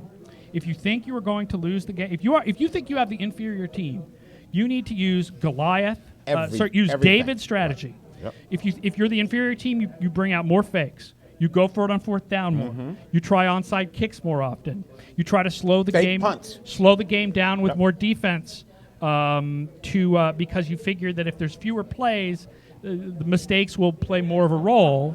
The fewer plays there are, the bigger a role mistakes play, and you want mistakes to play. You want stuff that's going to be random to play as big a role as possible. I'm saying when you're fourth the and better team, Yep. you want to have regular plays. Yep. You want to not do crazy things. You want everything that's going to keep yourself in the in the driver's seat. In control. Plus, So coaches do not do enough of this kind of thing, with the, when you're Tampa Bay and you're playing, Hey, they're only 2 games out of whoever's first not terrible. I'm trying to think, not in a team in their own division. When you're Tampa Bay and you're playing Pittsburgh or Baltimore, whatever. I know they beat Pittsburgh, but you know what I mean. I do. No, and in fact, None of us know how they beat Pittsburgh. Everything you're saying makes a lot of sense, which is why you're getting the respect and have earned and you want to know. And the fact is that the people who think most like me as coaches are generally the coaches that are the best regarded in a lot of ways. I mean, Belichick's less aggressive now than he used to be. Much but less he's aggressive. the most aggressive coaches of the last 25 years. If you look at the top 10, Sean Payton's in there, Payton's in there, and yeah. also what I call the holy triumvirate of Bills. Bills, yeah. Bill Parcells, Bill Belichick, check. Bill Cowher. Bill Cowher, yep. That's 6 rings. Yep.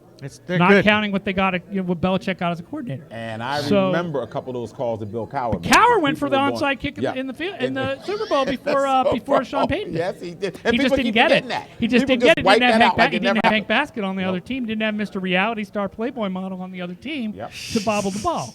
So, can you tell I had a writer who lived in Philly for a while? So Yes, I got the Hank Basket thing going. Excuse me. You got a great. From Philly. No. Philly people don't like Hank Basket I know. because I know he they was don't, like a but scrub. And I he got know. the show. And then he went to Indianapolis and dropped the ball in the Super Bowl. Chip Kelly, as aggressive as I'd like him to be, but Chip Kelly thinks more like me than any other coach in the NFL. Interesting. And he's very considered, cutting edge. Yeah. Now, listen, the fact is there's other aspects of coaching. I mean, you've got, Andy Reid is very conservative on fourth down, but when it Run comes to out of others, Philadelphia. when it comes to other schematic things, he's very good. Other guys are much better as, your Tony Dungy types, right? They're great motivators. Certainly not a talent of mine if I were to be in a locker room, and that's, of course, an important thing, too. That's why you have your Tony Dungy and your Lovie Smith. Right. Well, it's an and your emotional When you Leslie say not a Frazier. talented mind, what do you mean? Not a talent of mine. A talent I of would mine. not. Okay, I gotcha. would not be able to stand I up got in it. front of I got 45 it. professional NFL players and somehow motivate them to care more than they Yeah. already do. Right. Okay. Which I hope they do, since this is their job. Right. But that's important. Carroll, of course, has that. That's why I Yes, always he thought does. if Herm Edwards would just go to the NCAA, he'd be the best college coach in existence. Oh, my goodness. He'd be good. Can you imagine Herm Edwards sitting on every mama's couch, having Oh, pie, man. telling mama Yep. why her kid should be Yep. coming to Michigan. Herm Edwards University? Michigan. Oh Just my pick God. Michigan. Would He every turned mother in Michigan the around. country He not turned completely Michigan fall in around love with him? in a heartbeat. He missed his calling. Yeah, he did. He did. Mark Sanchez, what an enigma he is. I mean, yes, To you, no, is he or an do you enigma, not like Aaron him? Schatz? What- Is he what- an enigma to you? Yeah, that's really where I want to Break down the stat. Was he an enigma to Someone you at famous. Someone famous. I'll end it with this, and then I'm going to wrap it up so Yeah. I can go watch the Titans play awful. The Zach Mettenberger show. Speaking of all? You wanna awful leave backup us quarterbacks. to go watch somebody play terrible? Go ahead. Yeah. It doesn't say much for you. Continue. I'm sorry. Yeah, Zach Mettenberger show. Well, maybe Jason McCourty could at least stop Roethlisberger from throwing for 6 touchdowns. Someone famous once said it is what it is. Yeah, I don't know if you know about that. Look, Mark Sanchez is what he is. He was I think he was overdrafted because he had no college experience. Yep. He'd hardly played when he came out of college. It's a terrible. You get really terrible luck with guys like that. The exceptions are guys who it turns out they did play because they played junior college. Right, Aaron Rodgers didn't play much, but he had played junior college. He played. Cam Newton College. had Yep. played junior college. Junior college. Right? Yep. Okay. Won national championship. So he's overdrafted. Second, I don't know what's going on with the Jets. I don't know why their organization can't develop offense. I don't know if it's Rex or if it's the circus of the Jets or what. But that's been a terrible general place to be manager's drafted under on a lot of offense. fire. Yeah, but he wasn't even the general manager. Wasn't for the general most of the manager? time. That came right. But like you have to look at guys like Stephen Hill and go, okay, maybe Stephen Hill wasn't. Maybe it's not Stephen Hill. Maybe it's the Jets. So maybe it's not Geno Smith. Maybe it's not Mark Sanchez. Maybe it's the Jets. Okay. And the thing is, people thought that Sanchez was great because he was taking that team to the AFC Championship game because he was riding his defense. Yep. It's a team sport. Right. The quarterback last is night. the most important player on a team, but a quarterback is not half the team. Right. A quarterback is worth more than 1/45th of a team. He's worth more than your long snapper. He's worth more than your middle linebacker. What's the fraction? What would I you don't put? know, like We all agree that it's the toughest sixth? position to play. A sixth? Probably a fifth. A He said sixth, fifth, a sixth? Sixth, He a said fifth, sixth, yeah. sixth, a fifth. I mean, that team was led to the playoffs by Darrelle Revis, David yep. Harris, Yep. and was Sean Ellis still around? And John Bart. Abraham and Yep. Bart Scott. Bart and Scott. Mark Those was guys. along for the ride, man. So that when he They all of a look sudden good. got They- terrible a couple years ago, I mean, he had a couple of good games in the playoffs, but Yeah. for the most part, he's along for the ride. Right. So a couple years later, when he starts to look terrible, nothing changed. And now, So it is nothing's what it is. changed So except it that is he's what in it an is. offense that's built to make things easier on the quarterback, which is how Nick Foles has one of the most amazing second Nick years of all Foles. time last Yes. year because Yes. that offense is built to make a quarterback look good. Yep. And eventually, Chip's going to get his guy, even if he has to trade his firstborn son to the Raiders to move up to get Marcus Mariota. Then we're really going to see what that offense can Oh do. my gosh! If he gets him, But Mark Sanchez is what he is, which is he's a backup quarterback. Right. He's Has to be. He's no more. He's no less. And the same goes for Drew Stanton, and the same goes for Josh McCown. Lord knows what Tampa was thinking there. I mean, listen, there's exceptions. We don't know what Ryan Mallett could be. We still don't know. Say you had Right? the, you But had for the most of backup these bull. guys, we know who they are. Mm-hmm. I mean, I even think with Hoyer, we know who he is. I think if Cleveland is smart, they'll let him go elsewhere. okay. Let's Really? find out what And Manziel why? can do. I find out what Manziel. Okay. Because Hoyer Now, is not. He's not going to be the guy to get Yeah. you there. Now, you mentioned Mallett, which is a very good, and that's a guy that we knew coming in. Yes. What his reputation was in college. Yep. We knew all the baggage busted that the he brought with. reputation. Right. Yep. He destroyed his own draft status. He killed himself and threw him all the way down there. But he gets a chance to sit behind Brady. He gets Yep. a chance to be in this system. He gets a chance to really watch and learn. Now, how good can he be? Because yesterday he steps up. He plays well enough yesterday. I have no idea because it's like a Exactly. scouting thing, man. Because, I mean, You don't know yet. some right? of those long passes are a little bit ducks, as strong as his arm is, and he's got no pocket. I mean, it's because sacks are counted as Yeah. rushing yards in college. But but listen, I'll tell you, man, the lesson of Ryan Mallett is that men are not emotionally formed at the age of 20. That's right. true. Okay, and you know what? That may end up being a lesson with Johnny Manziel. Right. I think it's been a lesson with Cam Newton. For all the Cam Newton's struggling right now because his teammates were grabbed off the Charlotte High School roster for Yes. crying out loud, man. Brendan Burson, where'd that guy come from?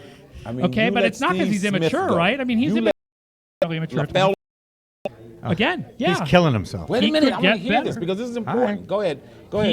James Because Winston he's the could get his act 20-year-old together. guy Yes, he could get his that act could together. possibly get his act together, Yeah. correct? Yes. Now, where does he? I was going to fall all the way in the draft. I don't see it because I see somebody that may be as smart as you to sit back and say, wait a Again, minute, hold on. I'm not He's a only 20. psychologist. I'm not a psychologist. Yep, but I'm right? saying a GM So might say there let are him grow. aspects of character that matter for drafting. Right. If character was not an issue, he would be a top 3 pick. Okay. The top 3 picks would probably be Mariota Yep. and Winston and the defensive end tackle hybrid dude from USC whose name escapes me right now. Oh, I'm trying to think. of Maybe his name. Amari Yeah. Cooper. Okay. And maybe Amari Cooper, the 4th guy. Amari Cooper's not the guy from USC. No. Aaron, Leonard something. I really appreciate you walking down the street and hanging out with us. got it. We've only been doing this about 8 weeks, 10 weeks. I don't even know now. And we're looking to grow it, and I really appreciate you. Well, maybe we'll do it again come Please playoff come time. back and Please do it do. again. Absolutely. That would be and absolutely wonderful. And if you want your own show, I know a really good producer. All right. God bless you. All right, my friend. thank you so much. Thank you so much, Aaron. Enjoy it, and make Appreciate sure your it. meal goes on our tab, okay? Aaron Schatz, The whole place heard that. No. the creator of Football Outsiders, has been our special guest as we transition here. Come on in, Jim. And we look at, now you got an education from a stat person, from somebody who looks at this from a different perspective. I asked about the feel factor because of all the things that I've learned about the game, that I watched the game and I studied the game, and I was reading over some of his stuff today. And it makes sense. I mean, there's a lot to it. Oh, yeah. And you have to be the type of person that wants to sit there and study all of these things. For me, still part of it is a gut. Something that knowing the game. You have to know the game. But I do agree with him. I would love to see him on a pregame show or a postgame show or halftime show where he could throw these stats out there and tell people, look, this is how I've broken the game down to this point. And see, what Aaron Schatz can do, he can create a tremendous teaching tool. And I always say the biggest part for me in anything is teaching. Once you can teach someone something, You arm them with all types of information and all types of knowledge to go out and look at things from a different perspective. You know who's a great teacher? The Patriots coach. That's one of the things I think he does best. He brings in people that are coachable, that have high football IQ, and molds them into a player that can be an effective person. But I don't know if head coaches do that much. No, Aaron I don't talked think about. so. Hold on. Yeah. Aaron talked about the motivating factor. I don't think Bill Parcells is going to motivate me if I'm in a locker room and hello, yeah, we're going to Cincinnati. No, I think where his teaching comes in is the fact Belichick that is what I was Belichick. Yeah, Bill Belichick. Yeah. Where his teaching factor comes in is the fact that look at the coaches that have come under him. I always say judge a coach by that coaching tree that spreads out. And you start, remember, he's part of Bill Parcells' coaching tree. Yeah, that's right. So I'm saying, look at Bill Parcells and look at all the success that Bill Parcells has had gone in his career. The guy finds a way to win. Like I said, I would love to see a game between Bill Belichick's Patriots and Bill Parcells, any team. Doesn't make me a difference. Just let Bill Parcells get there for a year, coach them. Now, I'm pretty sure because of his former heart condition and all this physical condition, he's older now, he's not going to want to do this. But the man can coach. And there are very few guys in this business to me that can truly coach, Jimmy. No, I just agree don't. 100% I with you think on that. I think when I'm looking at coaching today, there are no Vince Lombardis. Forget it. There are no Paul Browns. Forget it. And the that's not game's changed, Belichick. too. No. Excuse me. The fundamental principles of coaching is Tackling and blocking. Whoever blocks the best and whoever tackles the best is going to win. So if Vince Lombardi walked out of the grave today and came back, I still believe Vince Lombardi can figure out a way to get a team to win football games. Absolutely. Hey, Joey B's out there. I put my earplings in here because I thought we might be getting a call from a guy that he's a monster. I created him though back in the day. He now runs his own sports talk show out of a local watering hole and travels all over the place in Long Island, and he's created himself a little cottage industry. Nothing wrong with that. Halftime Howie, and Nothing wrong with that. As I grew up with him for many years, he was the guy that always came up with the bizarre trades. Remember, we're going to trade this guy, and this guy for that guy, and that guy. And now he's This a is cottage industry within himself. That's right, and it's this was before the salary cap, of course. Mm-hmm. But he was extremely passionate, extremely obnoxious because he was. And that's who he was. What can I tell you? He also was the guy that I can give credit to because he introduced me to his first cousin. And, she's pretty special to me, let's just say. But I don't think Howie's going to call because one thing I can tell you about him, when I tell him 8 o'clock, it'll slip his mind. It just will. But you know who's out there? So we go on. No. I'm going to bring Joe Braverman in from the bullpen. Okay. And let him sit with you and go a little bit over the NFL other games because we talked about a lot of them, but we So didn't talk this is your specifically. time just to take off. No, and no. go have fun in the audience and do all the Actually- crazy stuff that you do. No, it's just because I've had a lot of iced tea. Catch my drift? You better go. I don't want to be treading I know you don't. No, on you this don't. set. Understand? And this is another reason why it's Thank good you. that I have these in, and I'll take these out. And Joe, you can sit in my chair. Go ahead. All right. There you go. He gets to be an anchor again. This is what he lives They for. should call it the Jimmy Now Myers remember, show. no. Now remember, all your friends are watching. I know. And what kind of hat do you have on tonight? Keene State hockey. Oh my goodness. My- Okay, and whatever. My sister who came last week went to college. Oh, she went to there. Keene State? Yes. And she just gave you a free hat. So you just decided you're No, going to come in actually, and it wear was her boyfriend that gave me the hat. Was he playing on the Keene State hockey team? Yes. Okay, it counts a little bit. But it was free, though. The most Yes. important thing is it was free. Okay. Yes. Let's go back to yesterday very quickly. A couple right. of games that stuck out in my mind. I mentioned in the second half, Joe, there was one particular play that stuck out of my mind in the Colts-Patriots game. Okay. Was Vereen's catch in the flat that Yes. turned the whole second half around. Because Yes. the Patriots were getting ready to punt with a 14-10 lead, That's giving right. the ball back to Indianapolis, who had just scored before the half. Yeah. Bingo. One play turns the whole scenario around. As you were watching the game and you watched the play, didn't you have to ask yourself, who's covering whom out there? Yeah, I mean, it was surprising to me how open Vereen was. Like, there wasn't a guy within 15 yards of him, and he could have just sprinted right up the sidelines for a touchdown if he could. So, But I mean, we've all known that the Colts defense is not the best. They are 51 points to Pittsburgh. Yes. Told me more than I needed to know. Yeah, And I don't care what stats tell me. I'm looking at that 51 put up by Roethlisberger. That was a 6-touchdown game, too. It was. Oh, my goodness. And 500 yards. Right. We're going to just leave that alone. Now, all of a sudden, you have Jonas Gray. That's right. Now he's a star. Now I'm going to tell you, teams are going to game plan for him. Let's see what happens from here on out. Because they're going to game plan.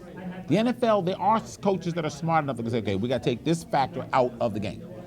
Jimmy still feels that Gronkowski is the most unplayable player in the world. I'm saying no one is that unplayable. Somehow, some way, and I think Aaron Schatz said it perfectly, there will be an NFL coach that will figure out how to bracket him. They'll bracket him and say, look, we can take him out of the game. We take this weapon away and make Edelman and the rest of these people beat us. Do I believe that Edelman is going to win a game by himself the way Gronkowski can? No.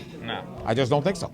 I mean, will Brandon LaFell win you a game like Gronkowski can? No. But why is it that the good teams are always the teams that can, they always talk about the Patriots. Well, they're going to take your number one weapon away. What happens when somebody else shows me that they can get the other team to do the same thing to you?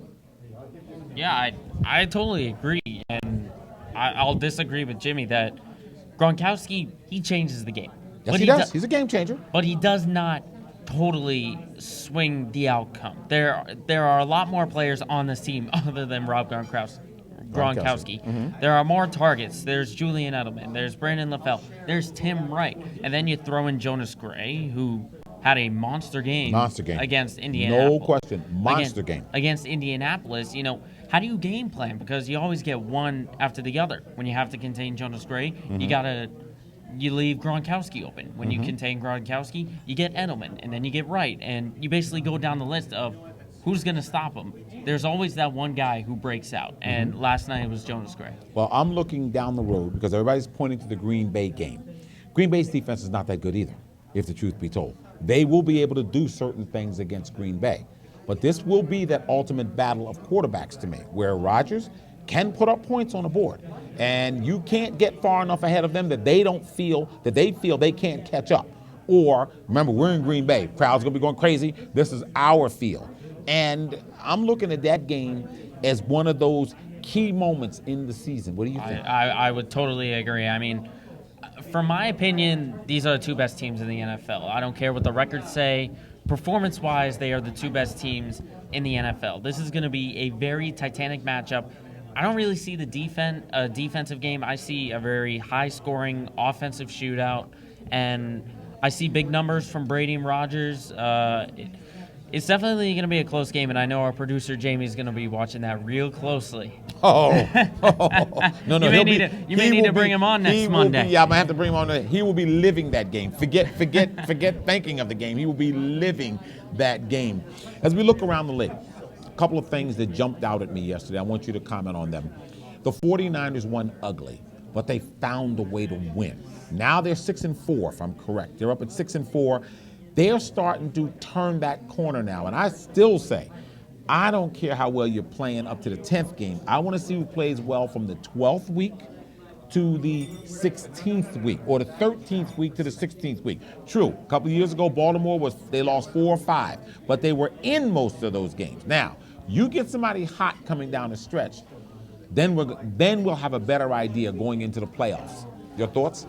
Well, I mean, what I saw last week was Eli Manning basically gave the 49ers the win. 5 interceptions, Eli Manning, that is flat ridiculous. And with the 49ers, football's a game all about momentum. If you have good momentum, you're going to roll. If you don't, you're probably not going to have the best performance. And if the 49ers can get on that roll, they have some talent on that team. Colin Kaepernick is a good quarterback. He's about an average quarterback, in my opinion. Okay. You have Frank Gore, who's too inconsistent. And then you have the weapons Crabtree, Anquan Bolden, and Vernon Davis, who have slowly declined. Who's inconsistent, because Vernon Davis has been inconsistent, if the truth be told. But my feeling is that with Aldon Smith coming back and their defense starting to round into the shape where they are, they in Seattle are still going to wind up clashing and beating each other's brains in. But it could still come down there because I just I don't know, as much as I want to like Arizona, I don't see Arizona beating both of them. So that division could close up very quickly and come down to the end. I still think the 49ers and Seattle will probably decide that. You said you believe that the two best teams are Green Bay and the Patriots. Performance-wise. Who could beat both of them? If we had the playoffs tomorrow and you had Baltimore, I think Baltimore would give them fits. Kansas City could still play them well. Even here, they'll play them well. Because as long as they don't make mistakes and turn the game over to them and they get crazy, blowout, bunch of points, everything's gone wild. If they keep that game close, their defense can hold them. Now, I also have to look at Pittsburgh. I'm always in the back of my mind, I see Pittsburgh there for some strange reason because, one, their playoff pedigree. Two, they can go on the road and beat you in your place. So I'm saying the Patriots' road is not going to be that easy. Sure, if they get both games here, they get the bye, then they get the second game here, then they get the third game. Depending on who they play can make a big difference. Yeah, I think with Pittsburgh, it's a tale of two teams. You either get the one who lost to the Jets and the Buccaneers, but you could also get the team who beat the Indianapolis Colts. 51 points. So yep, 24. Yeah. I'll bring it back to consistency. We all know Big Ben is a great quarterback. Ben Roethlisberger, one of the best of all time. I'd put him maybe top 30, top 50 at least. And the weapons that they have, Le'Veon Bell, great quarterback. Yep. The resurging Martavis Bryant, good wide receiver. Antonio Brown. Yep. And then you got the tight end Heath Miller. I think. With Pittsburgh, it's hard to tell because you don't know which team is going to show up. They're very inconsistent. I still think when you get to crunch time in the playoffs, the teams that can play defense like Baltimore and Pittsburgh become dangerous. They become dangerous because they're going to get up in your face. They're going to be banging people around, and they're going to say, look, we don't care if we have to go to New England because they're cold weather teams. Yes. I don't think Kansas City's that worried because Kansas City would say, okay, they're going to be fired up to play us, but we're going to be fired up to play them too. Now, here was our blueprint for beating them last time. Tamba Ali's lining up all over the place. The defense doing this, and this. Now we'll make some adjustments, and we'll see where we're going to go. So, see, I just don't think that everybody's pick of the Patriots is a given right now. I just don't think so. Yeah, I totally agree. And we're getting a call, apparently. I know, hard to believe we're actually getting a call, isn't it? I told you that he might call, and he's a little late, but he's there. Halftime, how are you? You there? I'm here. One of the great sports fans of all times. You're on with Jimmy Myers and with Joe Braverman, one of my trainees from the old days of Young Broadcasters of America. Howie, first of all, tell us a little bit about you and who named you Halftime Howie. That would be my Newton South classmate, Jimmy Young, gave me the name Halftime Howie, and now it's famous throughout all of Long Island. You do a show down there every week, do you not? Every Sunday, and Jimmy, I got to tell you, it's not a sports show, it's a community show. All right, well, thank you for that. It started as a sports show, didn't it, Howie? Yeah, I started actually for about 15 years. I did high school sports. But then I decided, took some time off, and about 2010, I wanted to do a community show based on, real life issues, bullying, breast cancer awareness, suicide prevention, and we have a lot of fun features from we have a music segment, and we have a pet segment, and we have a science segment. So it's really cool. I give a lot of local high school kids the opportunity to shine. It's a lot of fun. Halftime, Jimmy Myers, how you doing? I'm good, Jimmy. How are you? I'm fine. As I hear when you talk about your community commitment, which is great, it gets you out within the communities, and it tells me that you're maturing as a person because you realize that sports is only one facet of life, and that the most important things are happening off the field. How much have you grown since you started this community show? Oh, a tremendous amount. I mean, when you deal like this, I have two kids on my staff who have autism. I have another kid on my staff who is learning disabled, born without a father. His mother's mentally retarded. So when you take kids like this under your wing and give them a chance to shine, It's great, and we're going to be doing a show in Boston from the Jimmy Fund Executive Offices in Brookline on March 22nd, promoting, obviously our show, but, kids with cancer. We'd love to have the two Jimmys there. Oh, boy. There you go. My schedule's tight, but that one interests me, Howie. I think that's something I would like to attend. It's March 22nd, Jimmy. I'm going out on a limb thinking we might be able to plan for that. We may be able to. I never planned that far ahead. Howie, I know that. It's going to be really cool. It's going to be the Jimmy Fund at 10 Brookline Place in Brookline has a beautiful conference room, executive room. We have the whole room reserved. We're going to start it at 5 o'clock. We're going to bring a lot of local musicians in, and hopefully some kids with cancer will be there. And it will give us a chance we're calling it a Red Sox rally for a good cause. So it's going to be a lot of fun. Mm-hmm. Because it's going to be right before opening day, about 10 days before opening day, I'm guessing. Exactly. So I think that, the timing will be perfect. Because at that time, people are like sick of the winter and they're psyched for the beginning of the season, especially after last year. It took the bad taste in people's mouth. And I'm bringing my staff, several of my staff members are coming down. I have a young kid that sings on my show. He's 18 years old. He sings he goes to the Queens College of Music. And for this show, he's going to sing The Impossible Dream, which I know means a lot to a lot of Red Sox fans. Mm-hmm. And I won't sing it, but it does mean a lot, Howie. You're absolutely right. We're so grateful he's not going to try to sing it, Howie. Believe me, Howie, we are grateful. Joe Braverman is sitting right here with me. He just said hallelujah. He's not going to try to sing All right. Hey, Jimmy, I gotta ask both you Jimmys. This is a great fact. I wonder if you guys know this.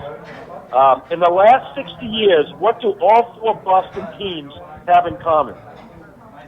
The last 40 years?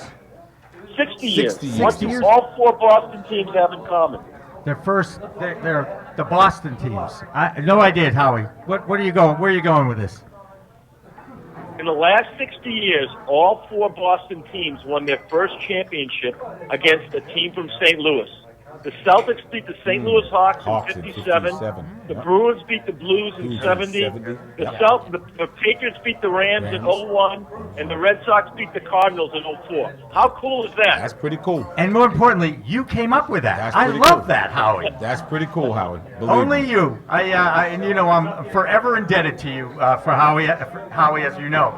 And you've given us a great opportunity to plug our show, too, on a Facebook page, a group on Facebook. Tell me a little bit about, what is it, Boston Sports Talk? No Holds Barred or something? Yeah, it's great. I mean, I've got to talk to a lot of people. They're really down to earth. I know the guy that created it, Randy Ellis, very well, and we wanted to create a page where people can talk about all the Boston sports teams.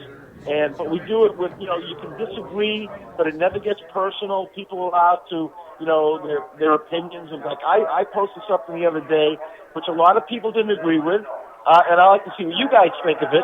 I posted something the other day that I said the most important Red Sox in the history of the team is David Ortiz, because obviously Ted Williams is a better hitter, but Ted Williams never won a championship. So my feeling is, what Ortiz has done for the Red Sox, leading him to 3 World Championships, and in my opinion, the greatest clutch hitter in the history of postseason. In my opinion, he's the greatest Red Sox of all time. Wow. Even though he's a DH. I think you better go back to your record books. There's a guy by the name of George Herman Ruth, who not only pitched them, he hit them batted them to a couple of World Series too. So before I'm going to anoint David Ortiz with that, now I know it's modern day, Howie, and everybody thinks today. I mean, remember, this whole tradition of Red Sox world champions, it basically started Babe Ruth. Well, back in the 1900s before him, but from 14 to 18, was when they started becoming the Boston Red Sox. And he pitched in the World Series, held a consecutive scoreless inning streak at 29 2/3 scoreless innings. David Ortiz never pitched. Wait a minute, I'll go a little further. Also, Babe Ruth had an 0.87 earned run average. Of course, people say it was the dead ball. Wait a minute, hold on. I'll say it's the dead ball and dead ball error and so forth.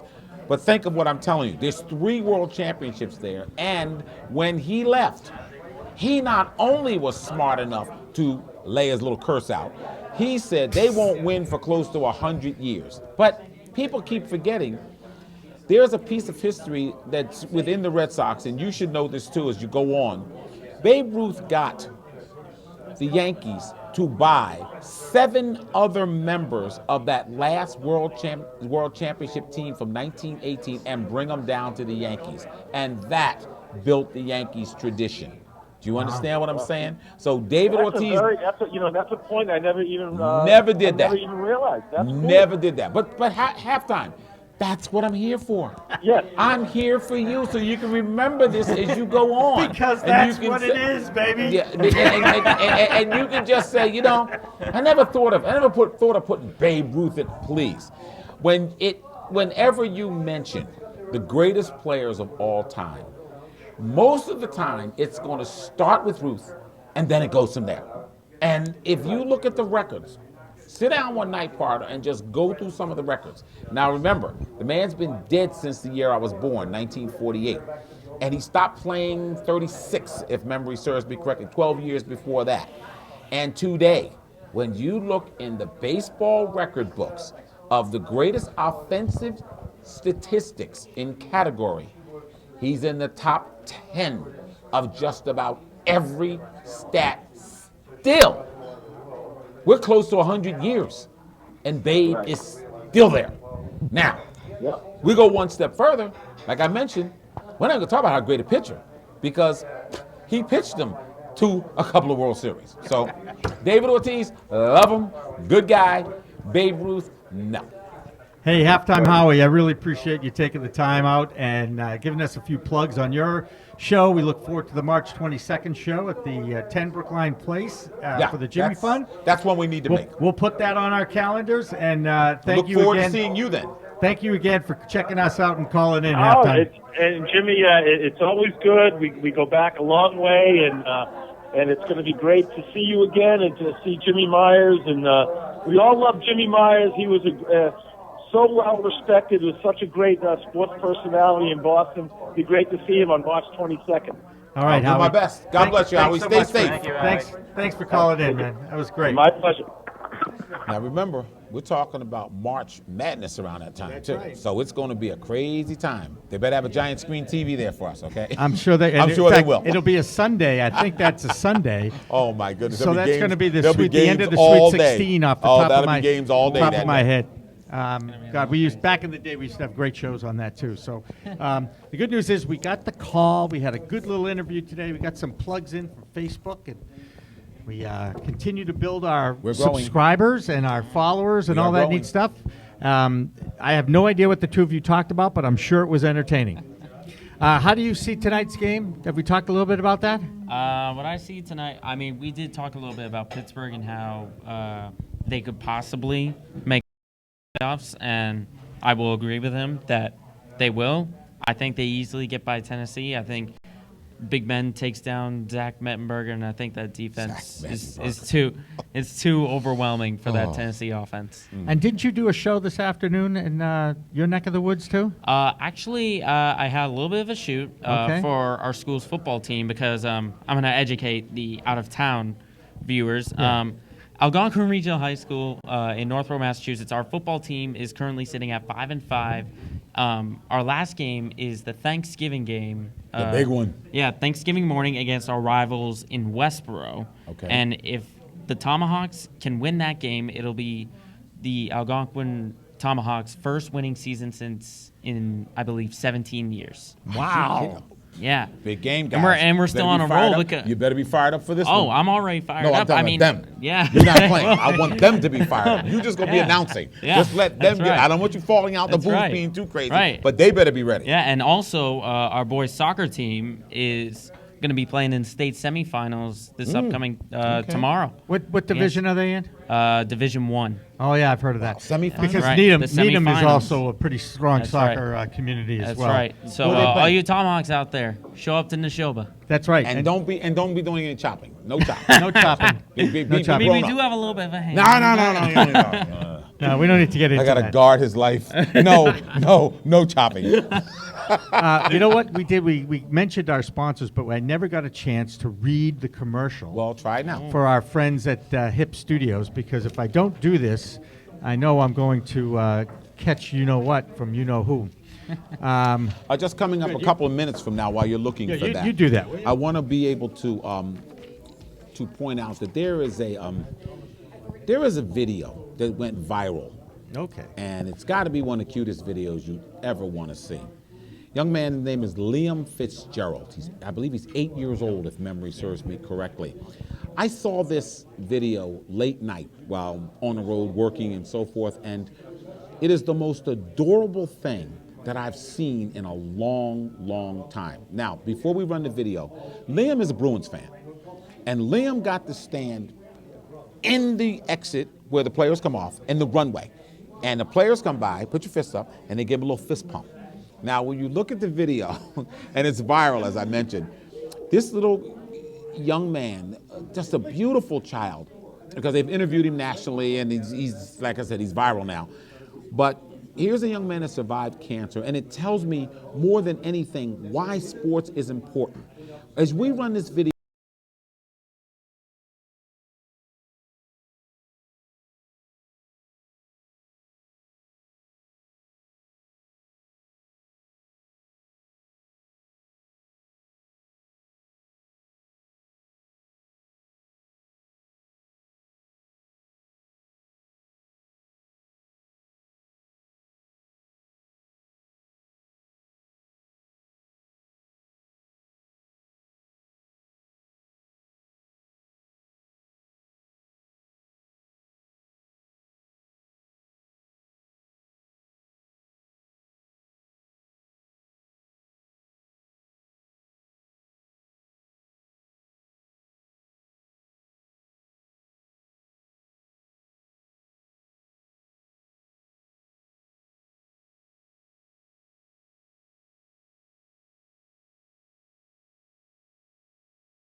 I want everybody to take a time out for a deep cleansing breath. In deeply through your nose, filling up your lungs, and then slowly exhale. You know, if you do this 4 or 5 times. I am so tempted to give him this. 4 or 5 times a this. day. If he doesn't get it.